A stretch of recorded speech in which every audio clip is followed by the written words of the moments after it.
if that can boost particular aspects for a particular period of time, right, form a chemical reaction in your body, because your whole body is chemical reactions, right? From your flesh to your bones to your heart, it's all chemicals, right?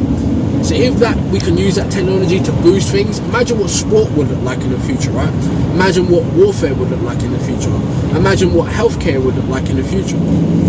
Drivers Mate Podcast or Drivers Mate Podcast. The best kept secret, you know why? Because it's real people doing real things, right? And if you watch this show, you like this show, you subscribe to this show, you help keep freedom of speech free. Not only do you help me, you help people like me, right? So you know where to reach me on all the socials if you've been here before.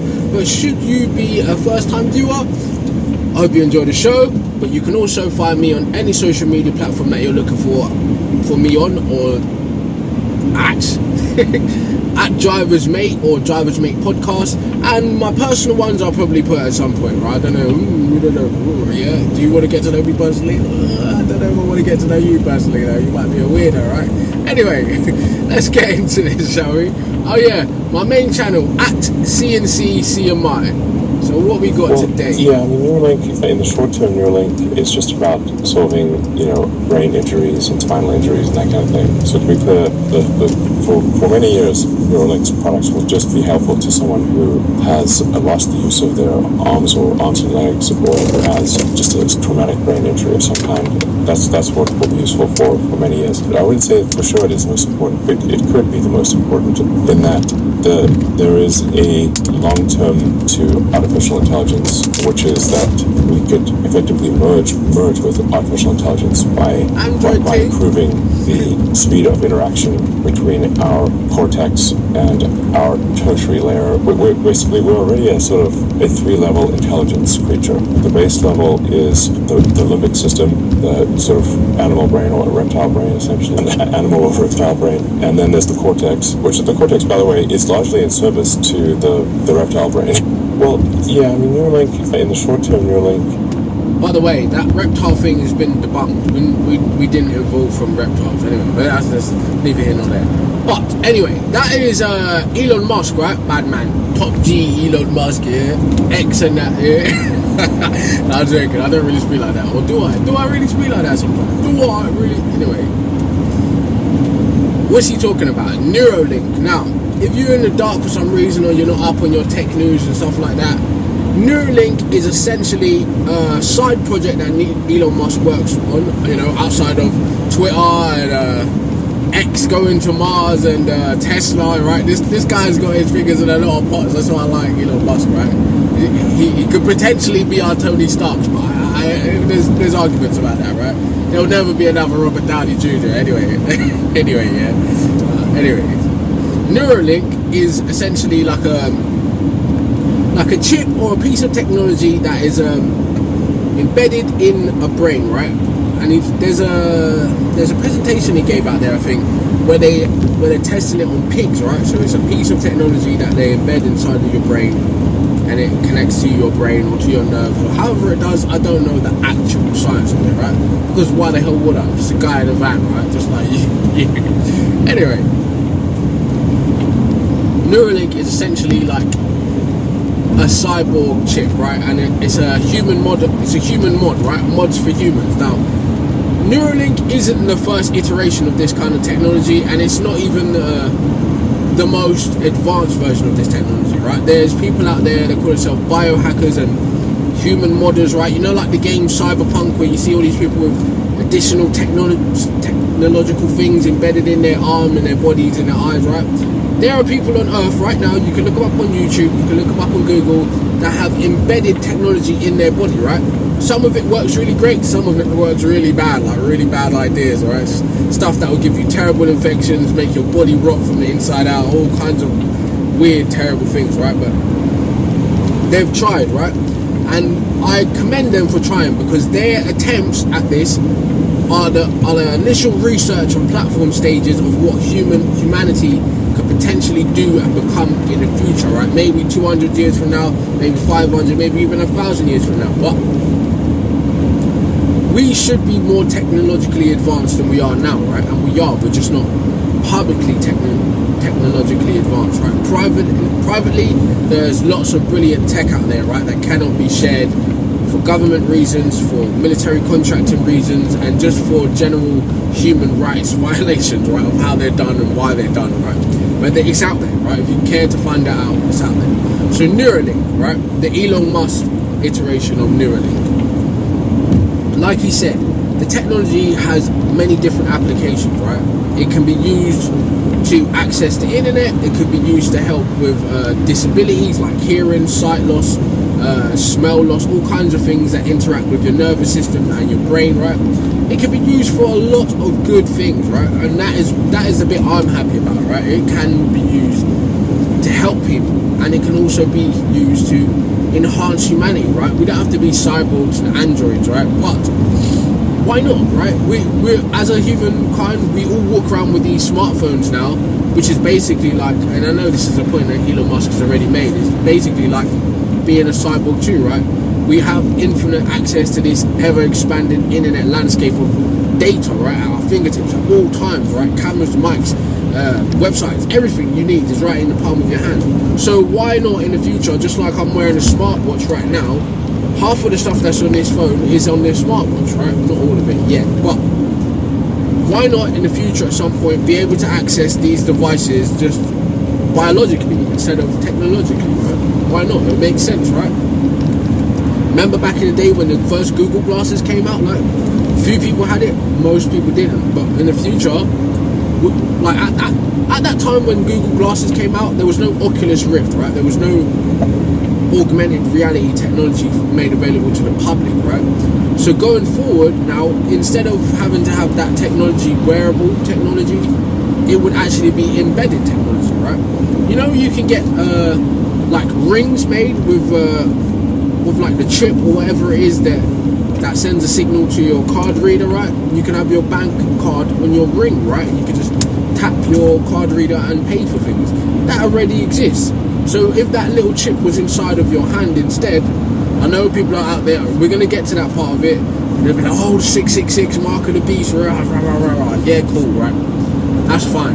But you also got to remember, right, when technology is at a high level, it cannot be indistinguishable from magic, right, to the unlearned man. So just remember that. Those are the same kind of people that would have burnt a woman and called her a witch if she was making medicine, right, in the olden days, or if she didn't agree to what they said, or she didn't date them, right, they would have just burnt her and called her a witch.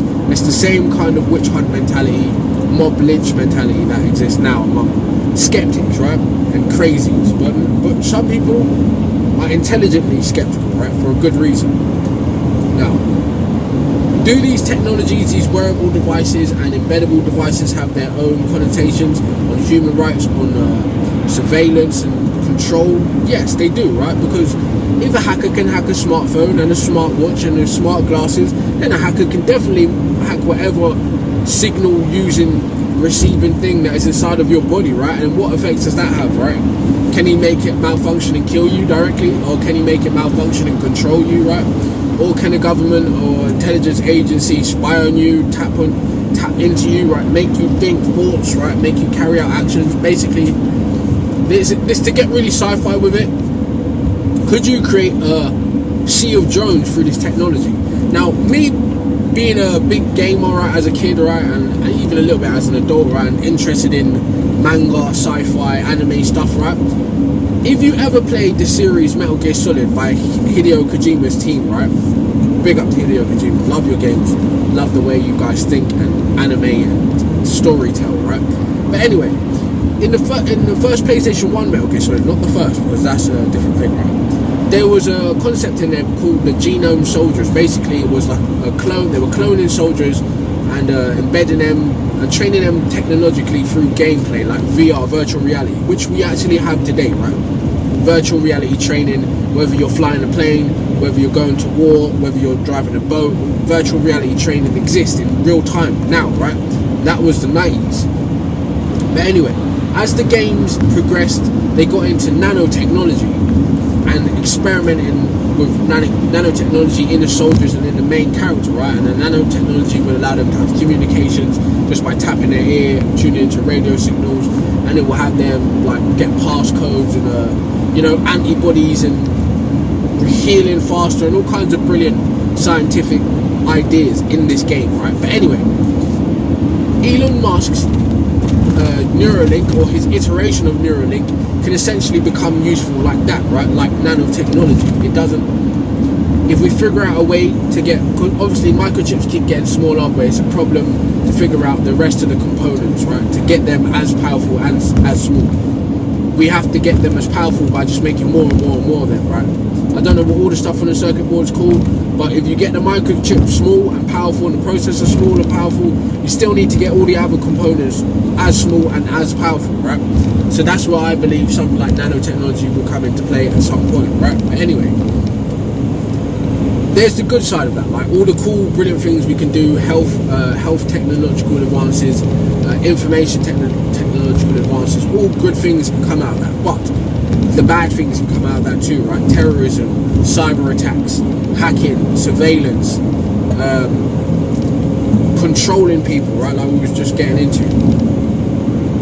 In Metal Gear Solid 4, I think it is, some Guns of the Patriots, the antagonist uses the nanotechnology in all the soldiers, right? Because in the game, all the modern soldiers are hooked up to this system where it allows them to use guns, weaponries and everything, and communicate, right? I think they call them PNCs, right? But the antagonist uses that technology and disables it, right? And it sends all the soldiers off into crazy spirals. They can't use their weapons, they can't defend their country, they can't stop it, basically, right? And not only that, he can control them through this same technology, right? Now, in the real world, although this hasn't happened yet that we know about, it is a possibility for someone to use that technology for bad things like that, right? That's where you get your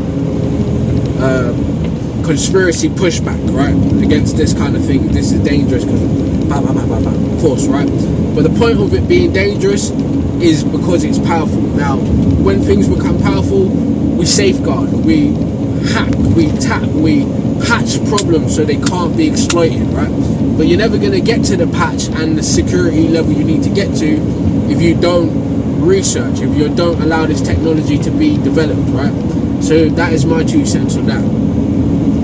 Yes, bad things can come of it, but also many good things can come of it, right? And humankind can potentially live longer, do more incredible things on Earth, right? Imagine if that Neuralink can boost particular parts of your, let's say, your physical attributes, like a RPG game, right? You got your speed, your strength, your cognitive power. If that can boost particular aspects for a particular period of time, right, form a chemical reaction in your body, because your whole body is chemical reactions, right? From your flesh to your bones to your heart, it's all chemicals, right? So if that we can use that technology to boost things, imagine what sport would look like in the future, right? Imagine what warfare would look like in the future. Imagine what healthcare would look like in the future, right? Just through this particular reapplication of this technological advancement, right? So I rate it, and I rate Elon Musk, but like I said, Elon Musk isn't the originator of this idea, he's just the most famous guy that's doing it. But all of the scientists, all of the researchers, all of the tech guys, they are the real people carrying these ideas on their backs and making them better, right? The modders, the real life cyberpunks, right? They are who are going to save humankind or destroy humankind, depending on how you think. Right now, no matter how we go in the future, we've seen it in films, there's always going to be a faction divide, right? People for it and people against it, right? And that's fine, but we don't want to get into a Final Fantasy mode where there's a little utopia floating above Earth and everyone on Earth is just fucked up, right? We don't want that. But who knows what we might see in 200 years? Who knows what we might see in 100 years? If this technology doesn't happen quick enough, me and you, buddy, we ain't going to be around to see it anyway, right? So just think about it like that. But other than that, Neuralink, I think, is a brilliant idea and it can be used for great things, right? And I really want to see humanity technologically advanced, but I also want to be kept, I want humanity to be kept abreast in how to use it, the information, right? Because just like our phones and our computers, we've lost that, the user interface has lost that ability to actually really interface with the actual technology, the zeros, the ones, the coding, the reasons why things work, and edit options in advanced ways, right? Our phones and all of that, we've lost that ability. Only technicians and hackers and higher ups understand that, right? So me and you don't know what's happening on our phones right now. We don't know what it even takes to make a phone, right? We don't even know what it takes to make a laptop or a website, what I do, but you know what I mean? As a whole, we don't know, right? So we get exploited all the times in all of these contracts. We just agree so we could use the app, we agree so we could play the game, we agree so we could go on the website, and all of that stuff we don't really understand. That is what I think. If we do get hold of this technology as a whole, I really hope we are trained and made aware of every little detail, right? And simple enough that anyone can understand it, right? And we don't become a danger to ourselves by using it. That's what I think, right? I think it's a good idea, and I think I can just in science fiction minded, right? I can just imagine the repurposes and the applications of it that maybe other people haven't even considered yet. But it's a possibility. That's why it's so dope. That's why it's so exciting. It's finally, right? We know prototypes are usually made 20 to 30 years before the public get to see and hear about them, right? So with something like this, I'm saying hurry up, man, hurry up, right? Hurry up. We want the technology now. I know not everyone can have it. Not everyone is educated and sensible enough to have access to flamethrowers and jetpacks and flying cars yet, right? But we want it. Hurry up, right? I know what you're saying is, how can we manufacture? How can we afford it, right? We're already stealing resources from poor countries and mining the earth to oblivion, right? I know, but hurry up, right? Let's think of a clean way of doing this, right? And if you want my help, let me know, right? I'm a creative at the end of the day. I think of creative solutions to creative problems, right? That is what I do. Real troubleshooter. Ask anyone that knows me. Troubleshooting is my forte, right? Anyway, tell me what you think, right? Are you excited about ideas like this, or are you skeptical, right? Is it dangerous, or can you see the both sides, right? The potential good that can be done and the potential bad that can be done, right? What do you think? Would you take a Neuralink, or would you wait until it's like on this 20th generation before you try it? Because personally, I wouldn't try the first generation, right? Like, I'm a man that when a new PlayStation comes out, I wait, bruv. I know it's not good. There's not good games on there yet. They haven't really worked out the bugs, and there's slimline versions coming out, a higher gigabyte version. I just wait, right? Because I'm that way minded, right? I was poor as a kid too, so I think like that, right? I don't need to buy it new. I'll buy it second hand. But when it comes to something that's going to be embedded in me, I want the best of the best, right? And I want you to test trial it on monkeys and humans and all kinds of people first before I try it. But that's what I think, right? You let me know what you think. At CMI is my main channel, and remember, check out the other seasons in the Drivers Make podcast. I don't know what season this will be, right? Because I'm ahead a couple of seasons if you're going by the YouTube schedule. But if you're going by the Patreon schedule, you should be around the same season as I am, like live making this and uploading it. So don't forget to check out the other videos. This isn't my best podcast. The one I did before this isn't my best podcast. The one I'm doing after this is the best, yeah? Remember that, right? So be there for it. Thank you for your time. I also appreciate you taking part, watching this, entertaining yourself while you're eating, while you're working, while you're exercising, whatever you're doing, right? If you're just watching me to analyze me as an individual, psychoanalyze me, cool. I appreciate you taking the time to actually care about another human being outside of yourself, right? Thank you, right? So please like, subscribe, share, comment. Like I always say, Drivers Mate Podcast, or Drivers Mate Podcast, the best kept secret. Why? Because it's a reality show of a real person doing real things, right? And if you watch it, you like it, subscribe, you help to keep freedom of speech free, right? And I can go on to talk more nonsense and possibly educate you if you're that way inclined. So, with all my banter and bullshitting, thank you for your time. And I hope you have a nice day. I hope you have a productive day. And I hope that you get out there and get it, right? Because we're all grafters at the end of the day. You're watching a man talk to you on his commute, right? Where he could just be sitting in silence, depressed about the day ahead. Yeah? I'm trying to do it. I'm trying to be better. So I hope you are too, right? Thank you for your time. I appreciate you. Love you lot. Drivers Make Podcast. See you later.